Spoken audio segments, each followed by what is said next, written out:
इस वीडियो में हम बात करने वाले हैं कि जब नीट में एडमिशन होता तब उसके टाइम में कौन सी छोटी छोटी जो प्रॉब्लम्स आती हैं जिसके कारण काफ़ी सारे स्टूडेंट का एडमिशन रह जाता है। ठीक है, ऐसे ही मेरी कहानी भी बताऊंगा जिसमें मेरे को कौन सी इतनी बड़ी प्रॉब्लम्स आ गई थी जिसके कारण मुझे आईएएस से भी बात करनी पड़ी थी और उन्होंने मेरी बहुत अच्छे से हेल्प की थी।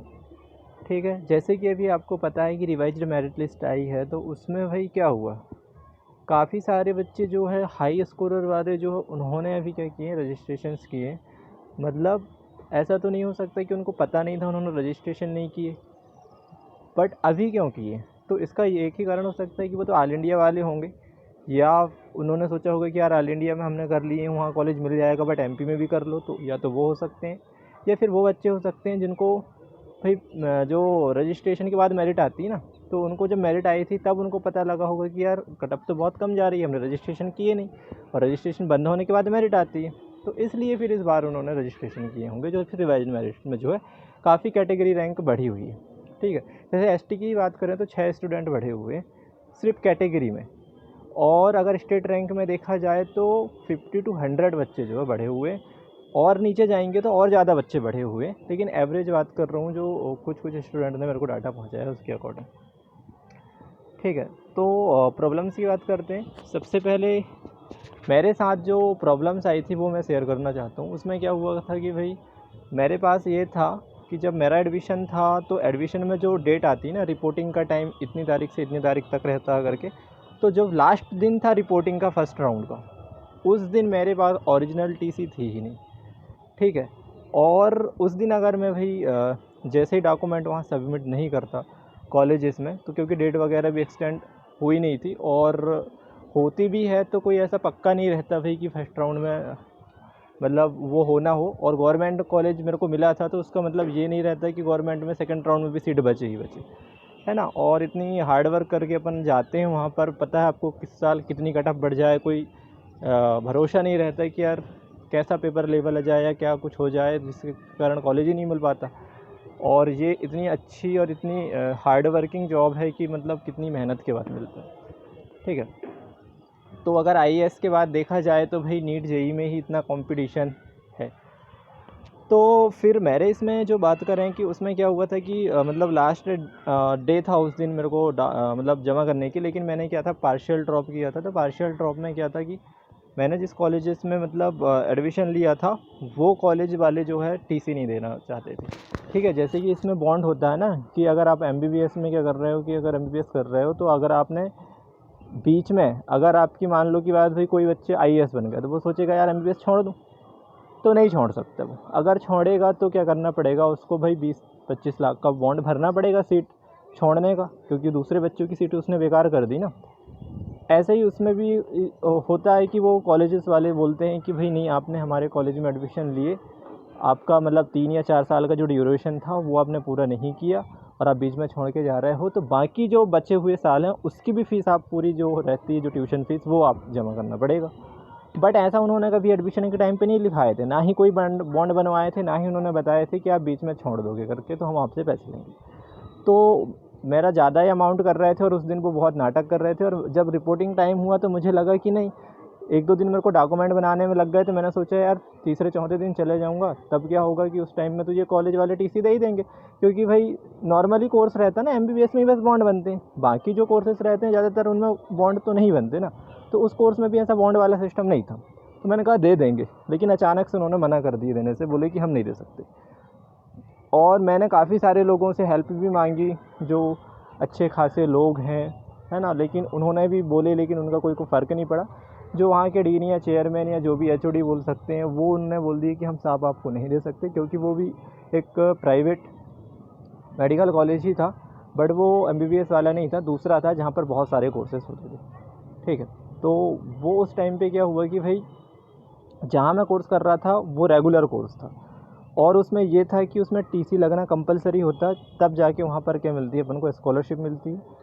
और अगर किसी का एमबीबीएस में सिलेक्शन होता है तो वो रेगुलर कोर्स को अपन को छोड़ना पड़ता है, क्योंकि 2 कोर्स रेगुलर अपन नहीं कर सकते। जैसे कि मान लो कि बात कोई भी बच्चा कोई कोर्स कर रहा, मान लो कि बात कोई रेगुलर पैरामेडिकल का कोर्स कर रहा है, या फिर रेगुलर कोई प्रोफेशनल कोर्स कर रहा, बीए एलएलबी कर रहा, या फिर बीएड कर रहा है, या बहुत सारे ऐसे कोर्सेज़ होते हैं जो रेगुलर बेसिस में होते हैं। तो वो ऐसा रेगुलर कोर्सेज़ के साथ एमबीबीएस में सिलेक्शन हो गया तो दोनों साथ साथ में नहीं करना पड़ता, वो छोड़ना पड़ता है, या फिर गवर्नमेंट जॉब भी उसकी है। अगर कोई फार्मासिस्ट था गवर्नमेंट जॉब वाला या लैब टेक्नीशियन और उसका नीट में सिलेक्शन हो गया तो वो पहले वाली जॉब को छोड़ना उसको पड़ेगा, ठीक है। तो ये क्राइटेरिया रहता है। तो उसमें हुआ क्या कि जो कॉलेजेस वाले हैं उन्होंने बोल दिया कि आप पैसे नहीं दोगे तो हम मतलब ये नहीं करेंगे, और बहुत ज़्यादा उन्होंने पैसे इंक्रीज़ कर दिए और किसी की बात सुनने को खाली नहीं था। तो मुझे लगा कि यार या तो मैं भई इतनी मेहनत है या तो वो बेकार जाएगी, और मैं वहाँ बैठे बैठे मतलब पूरा शाम कर दिया, जबकि 6 बजे तक का रिपोर्टिंग टाइम रहता। तो मैंने कहा कैसे करके ले लूँगा, लेकिन कुछ नहीं। फिर मेरे पास नंबर था, मतलब जो जिस डिस्ट्रिक्ट में मैं रहता हूँ वहाँ के डीएम का जो mobile number, personal mobile number है, वो मेरे पास लकीली था। तो मैंने उनको कॉल किया, मैंने कहा कॉल करके देखते हैं उठाएँ ना उठाएँ, क्योंकि भाई नॉर्मली ये होता है कि अपन को कंप्लेंट करना होता है तो डीएम ऑफिस जाना पड़ता है, और वहाँ जाके अपन को एप्लीकेशन देना पड़ता है, वो भी ट्यूसडे के दिन, है ना। तब जाके उसमें भी कोई गारंटी नहीं रहती कि कुछ सुनवाई हो या ना हो। बट मैंने डायरेक्टली कॉल किया, और जैसे ही उन्होंने कॉल उठाया तो मैंने बोला कि सर, मैंने कहा कि मेरा जो नीट में सिलेक्शन हो गया है और मेरा मतलब अलॉटमेंट लेटर आ गया है और रिपोर्टिंग की आज लास्ट डेट है, और ये कॉलेजेस वाले जो है इलीगली मेरे से इतना पैसे मांग रहे हैं, जबकि उन्होंने पहले कोई बॉन्ड ना कुछ बताए नहीं थे कि आपको इतना पैसे अगर बीच में छोड़ोगे तो देना पड़ेगा, ये कुछ भी। तो उन्होंने मेरी मतलब इतनी हेल्प की। पहले तो बोले कि आपको कौन से डॉक्यूमेंट चाहिए, मैंने कहा टीसी चाहिए। तो उन्होंने बोले टीसी आप 12th की लगा दो नीट में, तो वो तो चली जाती है 12th वाली टीसी। तो मैंने कहा नहीं सर, मैंने जो कॉलेज में एडमिशन हो रहा है गवर्नमेंट में वहाँ पूछा, तो उन्होंने बोले कि जहाँ पर आपने किए हैं लास्ट टाइम वहाँ की टीसी लगेगी आपको, गैप सर्टिफिकेट नहीं लगेगा, तो वहाँ की कंपलसरी। तो फिर उन्होंने बोला अच्छा ठीक है यार, बोले हमको भी थोड़ा बहुत आइडिया, बोले तो इतना फ्रेंडली होकर बात की उन्होंने। और बोले ठीक है, कौन सा कॉलेज है, बोले क्या नाम है उसका, बोले क्या एड्रेस है, बोले अभी बताओ, बोले। फिर मैंने कहा सर वो तो एक संभाग का मतलब कॉलेज था, और मैं जिस डिस्ट्रिक्ट में रहता था वहाँ से वो 250 किलोमीटर दूर था, वो उस ज़िले के अंदर भी नहीं आता था, उसका दूसरा ज़िला था। तो उन्होंने बोले कोई दिक्कत नहीं, बोले वहाँ का प्रभार या वहाँ के जो डीएम हैं बोले वो दूसरे हैं, बोले तो मैं उनको आपको कॉल करता हूँ, बोले और उनको बोल देता हूँ, आपका नंबर दे देता हूँ, बोले तो आप जो उनसे कांटेक्ट, वो खुद आपको कांटेक्ट कर लेंगे, बोले और जहाँ पर है उनको आप बता देना, बोले। फिर उन्होंने जो है संभाग लेवल की बात करें तो वहाँ पर उन्होंने कॉल किया, और वहाँ के जो डिस्ट्रिक्ट मजिस्ट्रेट हैं उन्होंने मेरे को, जो एडिशनल डिस्ट्रिक्ट मजिस्ट्रेट हैं, पहले उन्होंने कॉल किए कि भाई आपको क्या दिक्कत है, आपके ज़िले के जो डिस्ट्रिक्ट मजिस्ट्रेट हैं हमने कॉल किए हैं कि आपको टीसी में कहीं कॉलेज वाले मतलब आपको परेशान कर रहे हैं। तो मैंने सब कुछ बताया, तो उन्होंने बोले ठीक है, अभी हम बोले आपकी हेल्प के लिए कुछ नहीं करते, पहले हम सब सेटलमेंट कर दे रहे हैं, बोले नहीं तो फिर अभी हम मतलब कोई ना कोई जो उनकी फोर्सेस रहती है, जो टीम रहती है, उनको वो पहुंचाने वाले थे। बट उन्होंने पहले ही कॉल करके उनके असिस्टेंट को बोला कि ये कॉलेज पे बात कर लो, वो मान रहे हैं या नहीं मान रहे हैं, फिर हम एक्शन लेंगे करके। तो तुरंत ही एक्शन उन्होंने उनका काम किया। और भाई जो कॉलेजेस वाले रहते हैं, जो जिस मेडिकल कॉलेज जो था वहाँ के जो डीन या चेयरमैन है, जबकि वो उस दिन क्या था, छुट्टी में थे, मैं गया था, तो उन्होंने मतलब जो नॉर्मली सर लोग रहते हैं ना, उनको बोलते हैं कि हमको टीसी चाहिए, तो वो बोलते नहीं, आप भाई प्रोफेसर के पास जाओ, फिर एचओडी के पास जाओ, फिर वहाँ के डीन या चेयरमैन के पास जाओ। तो चेयरमैन छुट्टी में था, उन्होंने मेरे को बहाना बता दिया कि आपको अब टीसी चाहिए नहीं मिलेगी, अब तो आप पैसे पैड भी करोगे तो भी नहीं मिलेगी। तो भाई मैंने कहा यार मेरा तो कुछ हो ही नहीं सकता। बोले वो हमारे जो चेयरमैन हैं या फिर जो डीन है वो तो बीमार हैं, तो वो नहीं आ सकते। तो भाई तुरंत उनका जब कॉल गया कि मैं डीएम बोल रहा हूँ और आप एक बच्चे को इसका सिलेक्शन हो रहा है और इस प्रकार के नाटक कर रहे हैं करके, क्या बात हुई मेरे को नहीं पता। तो फिर उन्होंने मेरे को तुरंत, वो चेयरमैन जो भाई तुरंत कॉलेज पहुँची और तुरंत इशू करा दी टीसी, और कुछ भी पैसे नहीं लिए भाई, कुछ भी 1 रुपये नहीं लिए, ना मेरे को कुछ डांटे ना कुछ नहीं करे, और कांग्रेचुलेशन दे रहे थे कि चलो आपका सिलेक्शन हो गया, थैंक यू करके। मतलब काफ़ी कुछ अच्छे से मैं फिर आया और बाकी यहाँ पर जो है सबमिट किया टीसी, और मेरा जो है एडमिशन पक्का हुआ। तो मतलब ये रहता है कि भाई ऐसा नहीं होना चाहिए कि यार चलो कोई भी अपनी हेल्प नहीं कर सकता। मतलब सोच सकते हो भाई जो डीएम है वो खुद अपनी हेल्प करने के लिए तत्पर हैं, जबकि अपन एक्सपेक्टेशन ही नहीं कर सकते कि यार अपना कॉल रिसीव करेंगे, या रिसीव करने के बाद अगर किए भी तो भाई हमको उल्टा डांट देंगे या फिर क्या ही हमारी मदद करेंगे। लेकिन ऐसा नहीं होता भाई। आईएएस वगैरह उनको भी पता होता है कि हमने भी जिस प्रकार यूपीएससी दिए हैं उस प्रकार से बच्चे भी नीट दे रहे हैं। और भाई जो डॉक्टर्स रहते हैं वो कोई ऐसे नॉर्मली डॉक्टर्स नहीं रहते भाई। जब आप एमबीबीएस करोगे तो आप ग्रुप 2 या ग्रुप बी या ग्रेड 2 के ऑफिसर कहलाओगे। जब आपका एमबीबीएस में पीजी कर लोगे ना, जब क्लास 1 में आप पहुंच जाओगे, तो सोचो क्लास 1 तो आईएएस भी है ना, और दूसरी बात आप गैजेटेड भी हो। गैजेटेड मतलब राजपत्रित अधिकारी होते हैं डॉक्टर्स, ठीक है। बस इतनी की पावर नहीं होती डॉक्टर्स लोगों के पास। और डॉक्टर्स तो भाई हर ब्लॉक्स में मिल जाते हैं, डिस्ट्रिक्ट सिर्फ डीएम सिर्फ एक डिस्ट्रिक्ट में ही होता है, ठीक है। तो ये कुछ रहता है, तो उन्होंने हेल्प की, इसलिए थैंक यू। बाकी आप लोगों को बोल दूँ इस प्रकार की दिक्कत ना आए, इसलिए आप पहले से ही क्या कर लो, जो भी टीसी माइग्रेशन वगैरह सारी कुछ चीज़ें क्या कर लो, कलेक्ट कर लो। और दूसरा ये चीज़ भूल जाओ कि आप गवर्नमेंट जॉब में हो तो उसको छोड़ना पड़ेगा भाई, नहीं तो बाद में आपको प्रॉब्लम हो सकती है। एक साथ गवर्नमेंट जॉब या रेगुलर कोर्स के साथ एमबीबीएस करना इलीगल है, बाद में अगर पकड़े जाते हो तो कुछ भी हो सकता है, ठीक है। दूसरी चीज़ कि जब मैंने वहाँ से कोर्स किया था ना, वो मेरा लास्ट सेमेस्टर था। लास्ट सेमेस्टर का मतलब ये है कि उस लास्ट सेमेस्टर में भी वहाँ जो गवर्नमेंट जॉब की वैकेंसी निकली थी, जिसमें उसमें बोला गया था कि आपकी फाइनल ईयर में भाई आप इसको वैकेंसी को फिल कर सकते हो। हमारी जब अपॉइंटमेंट लेटर आप जब आएगा हमारे पास, मतलब जो ज्वाइनिंग लेटर है, तब तक आपका कोर्स कंप्लीट हो जाएगा, तब वो गवर्नमेंट जॉब मिल जाएगी। तो मेरा भी यही हुआ था कि मेरा सिलेक्शन भी हो गया था और हाईएस्ट रैंक आई थी। तब मैंने शायद मतलब गवर्नमेंट जॉब के लिए एग्ज़ाम दिया था, तो वो उसमें मेरा सिलेक्शन हो गया था। बट मैंने सोचा लास्ट सेमेस्टर कंप्लीट कर लूँगा, इधर भी और उधर भी तो चल जाएगा। तो फिर बहुत सारे कॉम्प्लिकेशन आए, मेरे को बोले कि नहीं, 2 साथ एक साथ नहीं कर सकते, डुप्लीकेट टीसी भी नहीं बनवा सकते, फर्जीवाड़ा कुछ नहीं कर सकते, सब कुछ ट्रैक हो जाता है। तो फिर मैंने वो ज्वाइनिंग थी, उसको ज्वाइनिंग ही नहीं लिया गवर्नमेंट जॉब पे, ठीक है। तो ये सब कुछ होता है। तो हो सकता है कि इस वीडियो में भाई बहुत सारे बच्चे तो ना हो, लेकिन भाई पूरे एमपी में कुछ तो बच्चे होंगे या जो गवर्नमेंट जॉब वाले होंगे, क्योंकि मेरे कॉलेज में ही बहुत सारे बच्चे हैं जो बीएमएस करने के बाद या फिर वेटनरी या फिर बहुत सारी गवर्नमेंट जॉब छोड़ने के बाद जो है एडमिशन लिए हैं। तो ऐसे काफ़ी सारे बच्चे होंगे जो एटलीस्ट होंगे, या फिर कुछ ऐसे होंगे जो कि यार बीडीएस बीएमएस या कुछ तो करते होंगे, कोई प्रोफेशनल कोर्स, या उनको प्राइवेट कॉलेज में बहुत फीस मांग रहे होंगे और वो फ़ीस दे भी देंगे कि चलो यार भाई एमबीबीएस में सिलेक्शन हो गया तो फ़ीस दे ही दो, 40 50 60 70 हज़ार क्या ही फ़र्क पड़ता है, बाकी उधर एडमिशन ले लो। तो ऐसा नहीं करना, पैसे बचा सकते हो भाई, अगर जो लीगल है तो लीगल है, नहीं है तो फिर पैसे कहीं भी नहीं देना। तो ये तो रही एक मेन प्रॉब्लम जो मेरे साथ हुई। दूसरी प्रॉब्लम आपके साथ ये आ सकती है कि आप लोग क्या कर सकते हो कि यार अगर प्राइवेट में आपका एडमिशन हो रहा है और आप क्या कर रहे हो कि जो ओबीसी वाले बच्चे होते हैं जिनको ना ओबीसी पोस्ट मैट्रिक स्कॉलरशिप लेते हैं, तो उनको क्या करता है 15% जमा करना पड़ता है।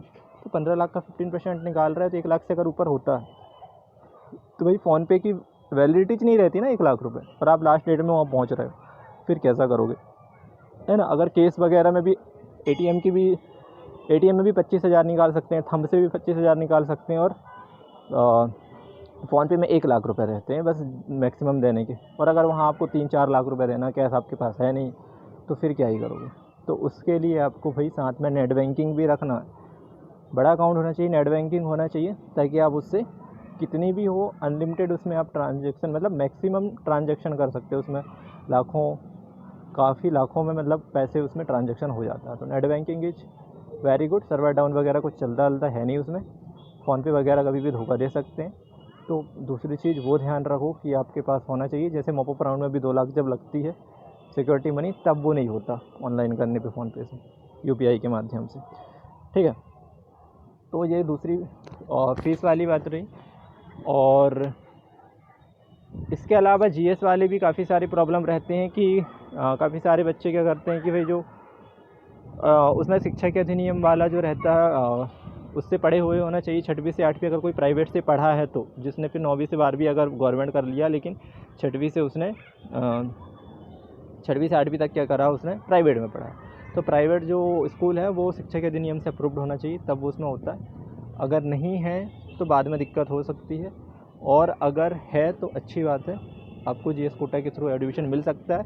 क्योंकि ऐसा होता है, पता अभी तो एमबीबीएस में तो भाई एडमिशन ही नहीं देते। जैसे कि अगर मान लो कि बात आप जनरल के हो और ईडब्ल्यूएस सर्टिफिकेट है नहीं है, लेकिन आपने एक्सपायर वाला ईडब्ल्यूएस सर्टिफिकेट लगा दी और आपको सीट मिल गई, है ना। या मान लो कि बाद आप भाई गवर्नमेंट स्कूल से पढ़े ही नहीं हो, मतलब 2-3 साल बस पढ़ लिए हो, और आपने बोल दिया कि हमने तो यार डुप्लीकेट बना के आपने कर दी और आपका कॉलेज मिल गया, या कैटेगरी चेंज कर ली आपने, यार अब तो मतलब कुछ भी फर्जी कर दिए कि हम तो डोमिसाइल 2-2 जगह का हमारे पास, वहाँ का लगा लेंगे, यहाँ का लगा लेंगे, कुछ कर दिया और किसी कारण से कैटेगरी चेंज करके कुछ भी करके आपने एडमिशन ले लिए ना, तो एडमिशन मिलेगा ही नहीं। आप पूरे राउंड के लिए ही क्या हो जाओगे, रिजेक्टेड हो जाओगे, पार्टिसिपेट ही नहीं कर पाओगे फिर उस साल।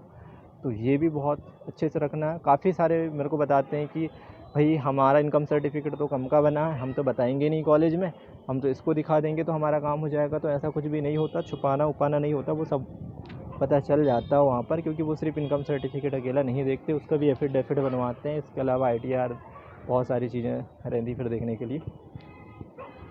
ठीक है, तो ये छोटी छोटी चीज़ें हैं जिसके कारण आपको या तो एडमिशन के टाइम में कैंसलिंग हो सकता है या फिर एडमिशन होने के बाद आपको फ्यूचर में कभी प्रॉब्लम्स आ सकती हैं। चाहता तो भाई मेरी तो 2 जॉब लग रही थी ना, अभी तो मैं उधर गवर्नमेंट जॉब से भी पैसा लेता और MBBS भी कर रहा हूँ, तो भाई इसमें भी हो ही जाता क्या नहीं, क्योंकि अभी अपन को तो भाई 5 साल तक कोई पेमेंट मिलती नहीं है ना।